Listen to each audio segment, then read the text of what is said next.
বলিউডের জনপ্রিয় অভিনেত্রী প্রিয়াঙ্কা চোপড়া এবং তার মার্কিন গায়ক স্বামী নিক জোনাসের প্রেম কাহিনী যেন দিন দিন আরও গভীর হচ্ছে। বিয়ের পরে যুক্তরাষ্ট্রে স্থায়ীভাবে বসবাস শুরু করলেও তাদের ভালোবাসা যেন সামাজিক যোগাযোগ মাধ্যমে প্রকাশিত ছবি ও ভিডিওতে আরও উজ্জ্বলভাবে ধরা পড়ছে।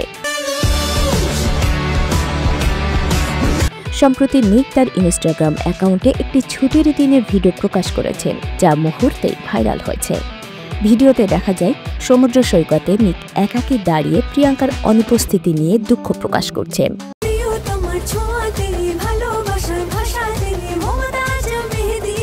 মমতাজ কোন নাম্বার 1 মেহেদি, মানে প্রিয়জন প্রিয়তমার মেহেদি। ঠিক তখনই দেশি গার্ল প্রিয়াঙ্কা আচমকা ছুটে এসে নিককে উষ্ণ আলিঙ্গনে আবদ্ধ করেন এবং একে অপরের ঠোঁটে গভীরভাবে চুম্বন করেন। এই অন্তরঙ্গ মুহূর্তে প্রিয়াঙ্কাকে একটি স্টাইলিশ কালো বিকিনিতে এবং নিককেও একই রঙের পোশাকে দেখা গেছে।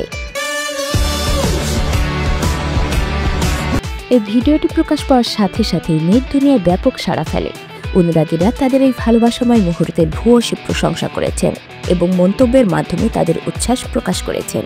দ্রুতগতিতে ভিডিওটি ছড়িয়ে পড়ে সবার মাঝে। প্রসঙ্গত, প্রিয়াঙ্কা চোপড়া বর্তমানে তার নতুন সিনেমা SSMB29 নিয়ে ব্যস্ত রয়েছেন। এই ছবিতে তাকে মহেশ বাবু এবং মাধবনের সাথে মুখ্য চরিত্রে দেখা যাবে। বিনোদন ডেস্ক, অপরাজয়া।